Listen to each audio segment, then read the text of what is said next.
Je tourne les filles.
Je t'ai envoyé, tu peux ouvrir le lien parce que personne ne répond pas.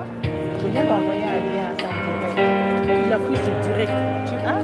Il a poursuivi sur mon page. Il a Attends, pris je sur sais, la direct. dame est Allô? Oui, bonjour madame. Si vous êtes sur Pozo Mona TV, vous allez aller directement sur direct. Hein? Donc comme je fais les directs, vous allez voir sur direct. c'est ça que je cherche. Ouais. Il va venir et moi.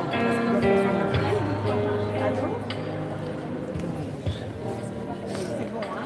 Dis si appelle là, dis appelle là parce que bon, j'ai envoyé mais il ne répond pas. Hein?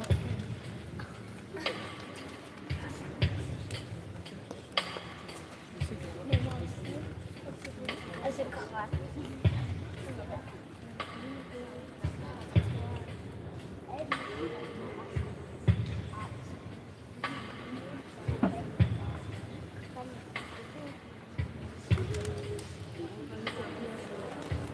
Comment tu fais? C'est un truc.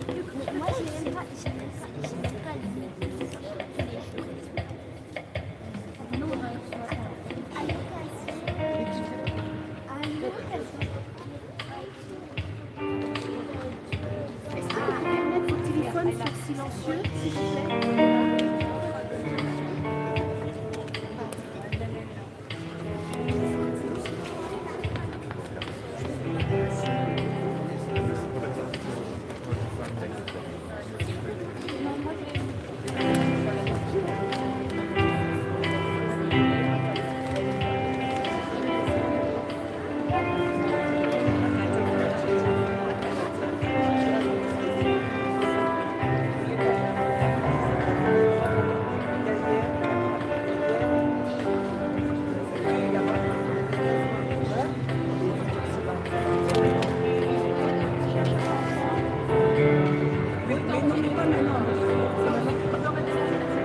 S'il y en a assez, les petits enfants. S'il y a assez à prendre les petits, à un moment donné,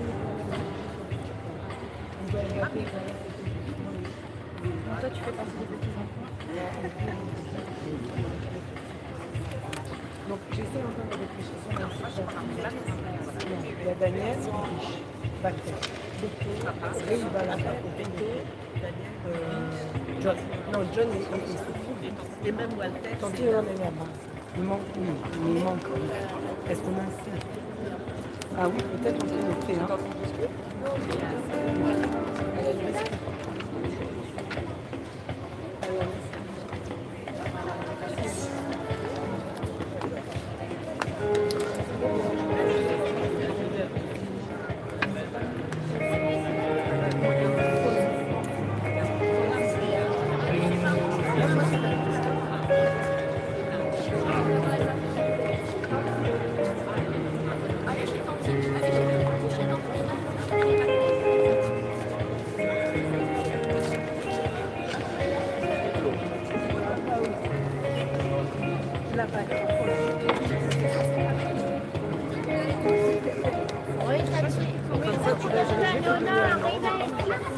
Tu vas donner à Léona. Léona, t'as déjà mangé? Arrête à moi.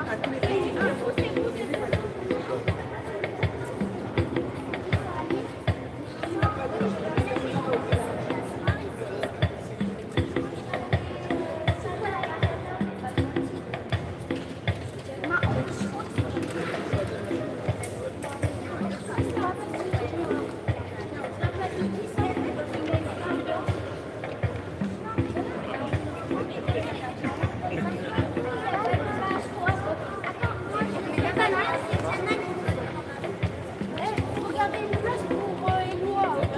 On ira regarder une place. Alors c'est ça que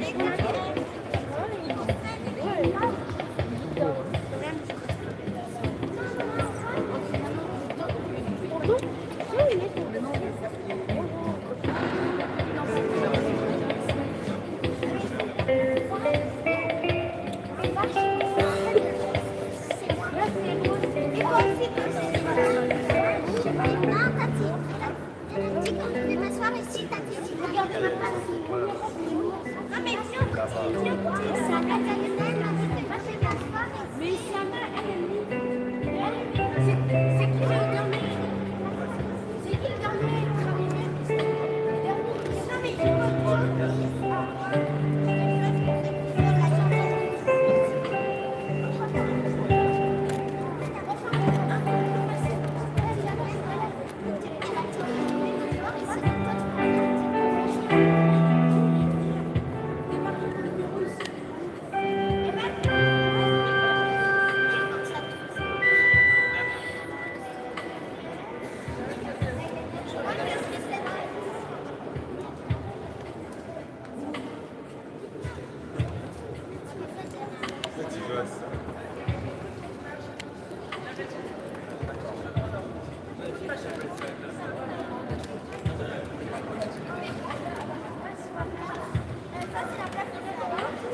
ça?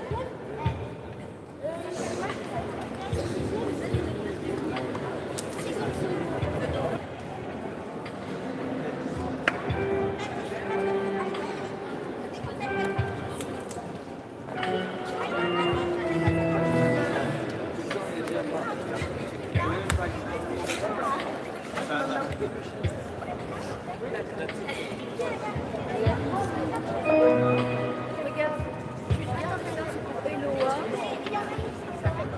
Tiens, oui, ça c'est pour Eloa.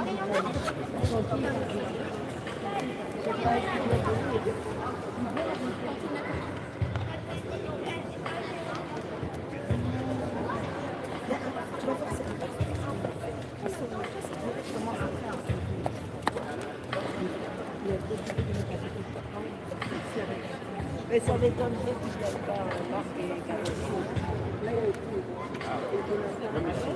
Oui, parce qu'elle m'a dit.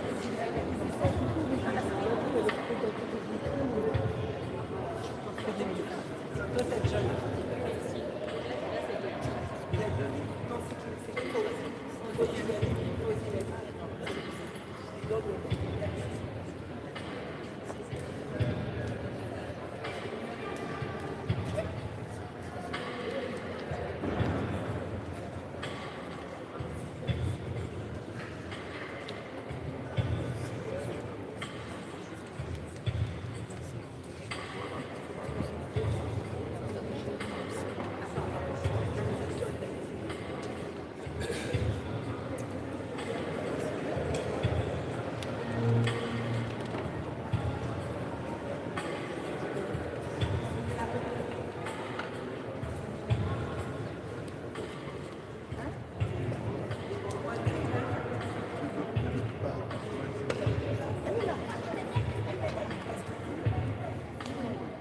Ça,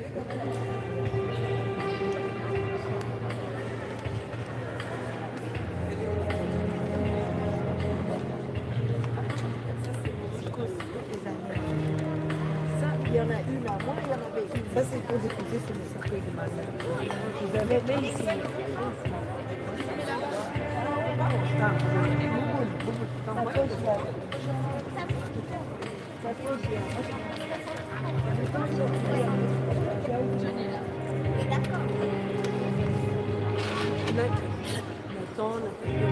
Normalement, c'est le petit endroit.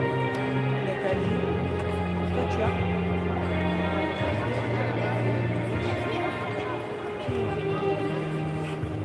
Normalement, c'était seulement les petits enfants. Il y avait le reste.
Que le Dieu de l'espérance vous donne en plénitude la paix dans la foi et que le Seigneur soit toujours avec vous. Sœurs et frères, nous sommes rassemblés avec votre défunte Marie-Thérèse, maman, grand-mère et tous les liens du famille. Alors, c'est sûr qu'au moment des funérailles, le défunt est toujours le plus grand saint que le monde ait donné. C'est vrai, sans doute, peut-être. Mais si on se rassemble à l'église, c'est pour demander au Seigneur de la prendre auprès de lui. Au début de cette célébration, quelques paroles vont être prises pour vous faire revivre quelques aspects de la vie de votre défunte. Pour cette partie, je vous propose de vous asseoir. Alors, ceux qui prennent la parole sont bien sûr invités à venir au milieu qui se trouve à votre gauche. Mettez-vous d'accord, petits enfants.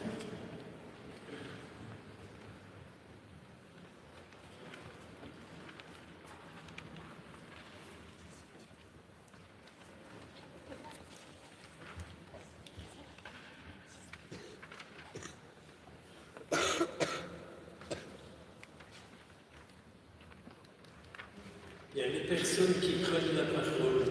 Si elles pouvaient se rendre au micro, merci beaucoup. Voilà, le micro qui est ici à votre gauche. Et comme vous remarquez, il y a un problème dans cette église qui est l'écho. Donc, essayez de ne pas parler trop vite, sinon personne n'entendra rien. Merci.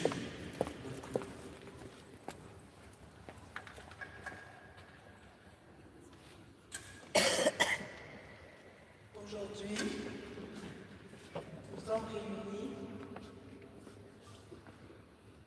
pour rendre un dernier hommage à notre maman, Marie-Thérèse. Avant tout, j'aimerais remercier le Seigneur d'avoir pouvoir agir dans sa vie, d'avoir pu lui donner une foi incommensurable. Marie-Thérèse était une femme aimable, humble, et à la fin de sa vie, elle était très réservée, elle observait. Mais dans son observation, elle a pu nous apprendre ce que c'était la foi, que ce soit tous les petits-enfants qui sont passés par elle, elle était toujours occupée de leur parler de Jésus, de Marie, comment prier le chapelet. C'était une femme très humble. C'est difficile pour moi, je n'ai pas voulu écrire, mais je voulais exprimer ce que j'avais vraiment dans le fond de mon cœur. Puissions, nous tous qui sommes ici, venus lui rendre hommage, demander au Seigneur, je sais déjà qu'elle est chez le Seigneur, de lui apporter le repos éternel. Merci.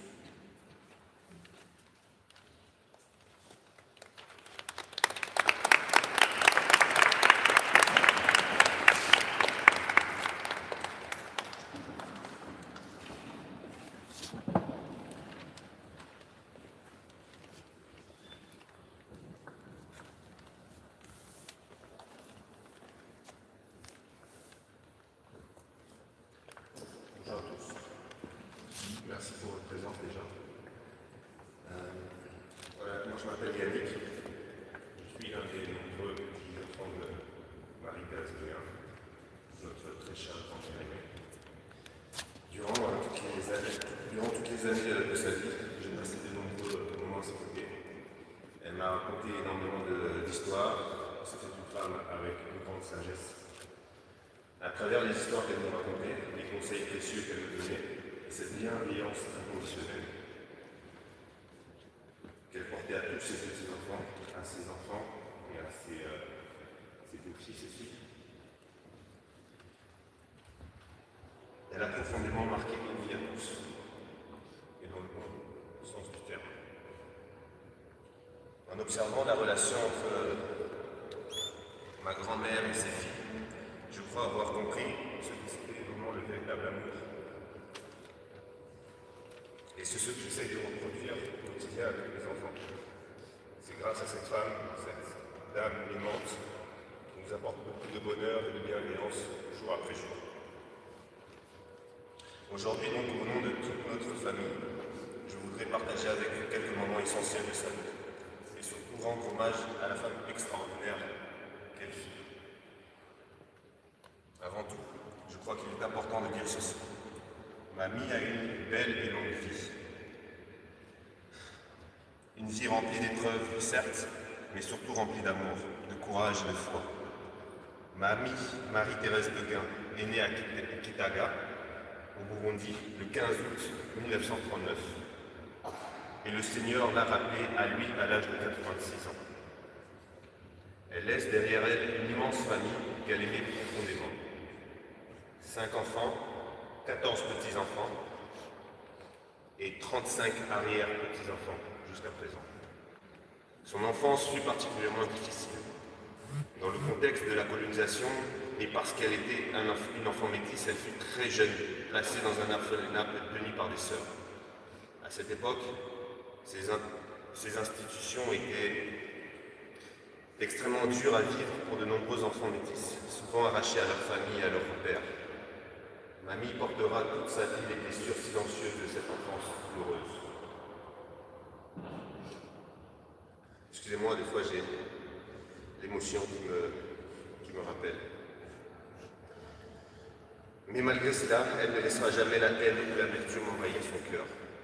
Elle possédait cette force rare de toujours se relever avec dignité et discrétion et avec ce sourire si doux qu'elle caractérisait tant. En 1954, elle rencontre John Hector Amono, avec qui elle aura son premier fils, notre oncle Daniel, qui est venu spécialement des États-Unis aujourd'hui, pour lui rendre un dernier hommage. Malheureusement, une séparation douloureuse la priva de son fils pendant près de 50 ans. Cette absence fut l'une des plus grandes souffrances de sa vie. Elle parlait souvent de toi, oncle Daniel.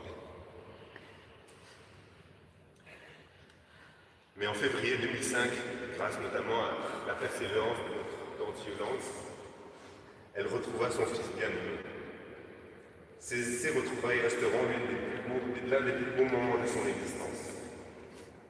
En 1956, alors qu'elle est jeune institutrice à Stanleyville, elle rencontre lors d'un concert celui qui deviendra l'homme de sa vie, notre cher et tendre papy Walter, malheureusement n'est plus là.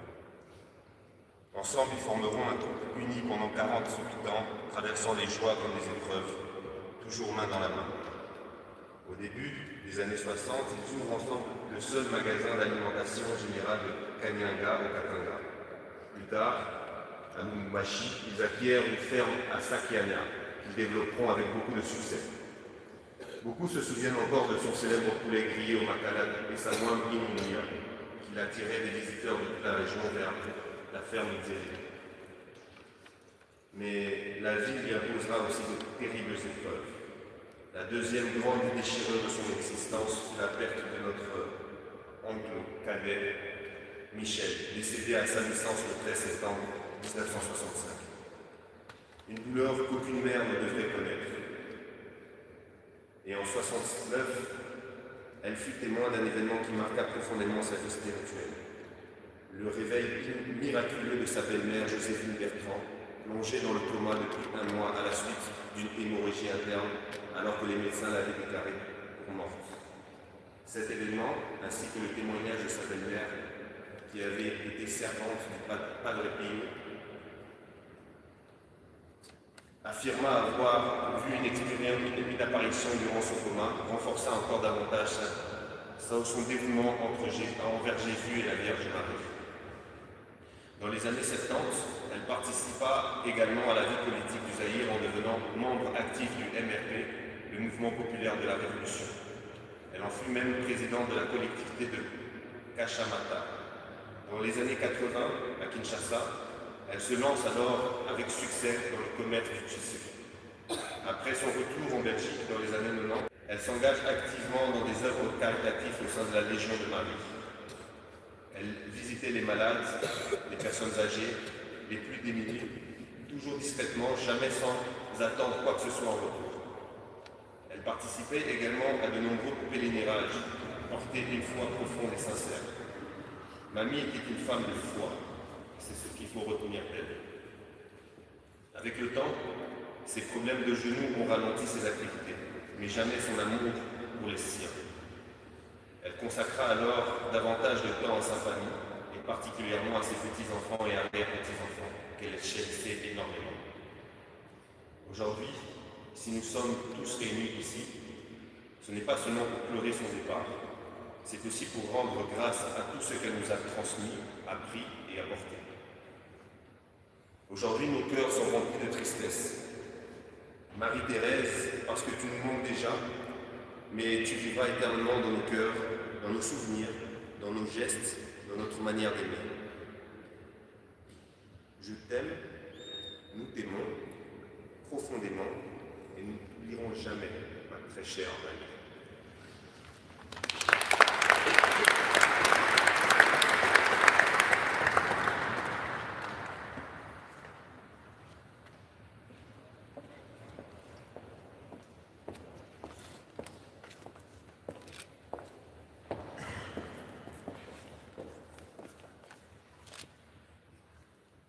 Ma très chère Marie, ma merveille, la femme de ma vie, mon cadeau béni du ciel, tu as été la tendresse dans nos vies, celle qui rendait tout plus beau, simplement par sa présence, notre trésor à tous. Comme ce moment est douloureux et bouleversant, mon cœur pleure ton absence, et pourtant, au milieu de cette immense tristesse, il y a aussi quelque chose de profondément beau et lumineux. Parce qu'aujourd'hui commence pour toi la plus belle des vies. Celle que tu as tant espérée, tant priée, tant préparée en tant que bonne chrétienne tout au long de ton existence. Je t'imagine déjà accueillie comme une reine couronnée d'étoiles dans les cieux, entourée d'une paix infinie, retrouvant enfin ton Jésus, ainsi que notre cher papillon à terre. Après tant d'années d'amour ici-bas, voilà réunis pour l'éternité. Et je sais qu'ensemble, de là-haut, vous continuerez à veiller sur nous, à guider nos pas et à protéger notre famille comme vous l'avez toujours fait. Même si tu n'es plus ici avec nous, je sais que tu seras là éternellement, dans nos cœurs, dans nos gestes, dans nos souvenirs, dans nos prières, dans chaque éclat de vie familiale, dans chaque table remplie d'amour, dans chaque moment de tendresse. Merci pour tout ce que tu nous as appris. Merci pour ton amour inconditionnel qui ne s'est jamais épuisé. Merci pour ton extraordinaire tolérance. Merci pour ta douceur infinie. Merci pour tes câlins qui m'ont tellement porté, consolé et rassuré tout au long de ma vie. Merci pour tes prières silencieuses, mais si puissantes. Merci pour ta sagesse. Merci pour tes conseils et tes apprentissages. Et surtout, merci de m'avoir appris ce qu'était la foi et d'avoir mis Jésus au centre de ma vie. C'est là le plus beau des héritages. Je compte sur toi, de là-haut, pour continuer à nous envoyer une pluie de bénédictions et pour continuer à nous inspirer tous les jours. Tu es le pilier de ma vie. Tu as façonné la femme que je suis aujourd'hui. Et sans toi, sans ton courage, sans ton amour, sans tous tes sacrifices et tes combats, nous n'existerions tout simplement pas. Tu es la racine solide de notre famille, celle qui a tenu debout tant de générations avec foi, discrétion, dignité et amour. Il n'existe aucun mot assez fort pour décrire l'amour immense que je ressens pour toi, Marie-Thérèse. Aucun mot ne peut contenir ce que tu représentes dans mon cœur. Les souvenirs défilent sans cesse dans ma tête, mon enfance auprès de toi, toutes ces histoires que tu me racontais, tes mains si rassurantes, tes beaux moments de partage, nos beaux moments de partage, quand je te faisais ta manucure ou ta pédicure, ton regard rempli de bonté, les repas et fêtes familiales, ta délicieuse bolognaise au type cacahuète, et tous ces moments maintenant qui deviennent aujourd'hui les plus précieux trésors dans ma mémoire. Et même ces derniers jours encore, malgré la fatigue et la souffrance, ton regard restait rempli de douceur, de lumière et de paix. Tu étais pétillante et ta joie de vivre nous illuminait tellement. Tes beaux chants résonnent encore dans mes oreilles et continueront de vivre dans mon cœur toujours. Oui, tu as souffert ces derniers temps, mais ta souffrance n'a jamais été vaine. Tu l'as portée avec force et dignité, avec une sérénité extraordinaire, comme les derniers pas vers ce paradis qui t'est grand ouvert aujourd'hui. Tu nous as montré jusqu'au bout ce qu'était la foi, le courage et surtout l'abandon à Dieu. Quelle femme exceptionnelle tu as été, une femme rare, une femme pieuse, une femme aimante, une femme lumineuse, une femme profondément généreuse, une femme qui laisse derrière elle une empreinte indélébile. Tu es et tu resteras pour toujours notre cadeau béni. Aujourd'hui, nous te disons simplement au revoir, mais jamais adieu, parce que l'amour ne meurt pas, parce que les liens du cœur traversent même l'éternité, parce qu'un jour, nous te retrouverons, nous nous retrouverons, ma grand-mère chérie. Vas en paix, merveilleuse Marie-Thérèse, repose dans la lumière du Seigneur et continue de nous aimer, de là-haut, comme tu l'as toujours si bien fait. Je t'aime passionnément, à la folie, plus que tout au monde. Ta petite Lina.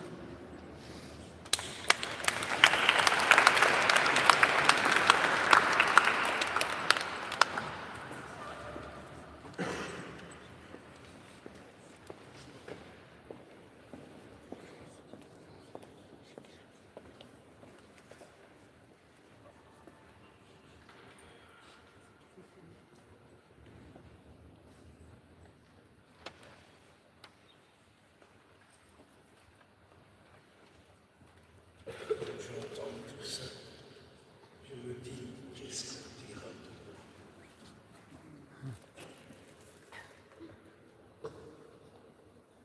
de vous.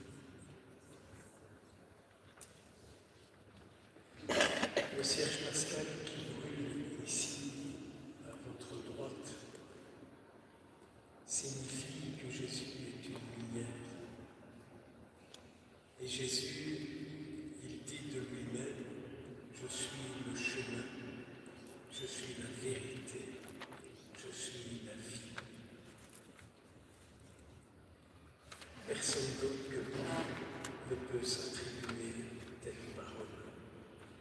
C'est ainsi qu'au début des funérailles, s'il y a quelques petits-enfants qui veulent déposer un lignon, ils ne les mettent pas dans la lumière, votre grand-mère, mais ils demandent à Jésus de la prendre dans sa vie, ce qui est tout à fait différent, je pense. Alors les petits-enfants peuvent s'approcher, ceux qui le souhaitent.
Saint-Esprit au funérailles.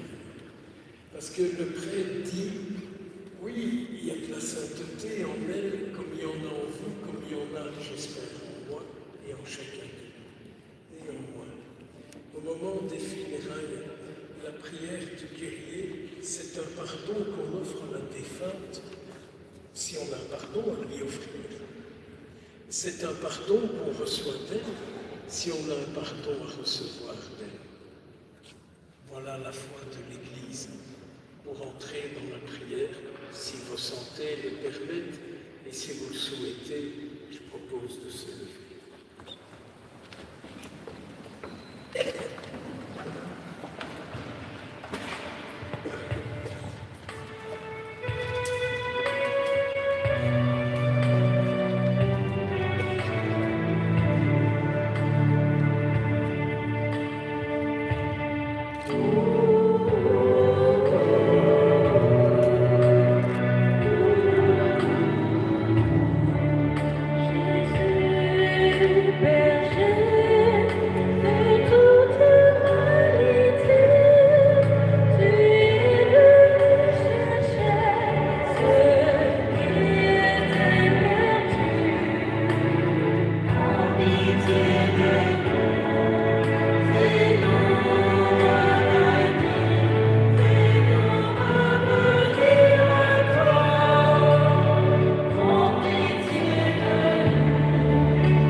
Seigneur, ouvre nos cœurs à ta parole pour que nous y trouvions lumière dans notre tristesse, certitude dans nos doutes et force pour vivre cette œuvre. Nous te le demandons par Jésus-Christ, ton Fils, notre Seigneur, qui vit, qui règne avec toi en l'unité du Saint-Esprit, Dieu, pour les siècles des siècles. On va nous asseoir pour écouter la première lecture tirée de la lettre de Saint Paul.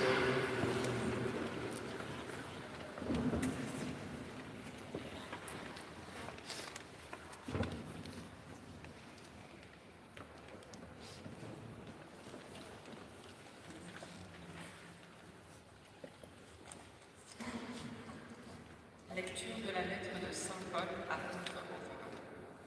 Frères, si Dieu est pour nous, qui sera contre nous? Il n'a pas épargné son propre Fils, mais il l'a livré pour nous tous. Comment pourrait-il, avec lui, ne pas nous donner tout? Qui accusera ce que Dieu a choisi? Dieu est celui qui rend juste. Alors, qui pourra condamner? Le Christ, Jésus, est mort. Bien plus, il est ressuscité.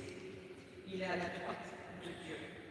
Il qu'il intercède pour nous. Alors, qui pourra nous séparer de l'amour de Christ? La détresse, l'angoisse, la persécution, la faim, le dénuement, le danger, le glaive. Mais en tout cela, nous sommes les grands vainqueurs, grâce à celui qui nous a aimés. J'en ai la certitude, ni la mort, ni la vie, ni les anges, ni les principautés célestes, ni le présent, ni l'avenir, ni les puissances, ni les hauteurs, ni les abîmes, ni aucune autre créature. Rien n'est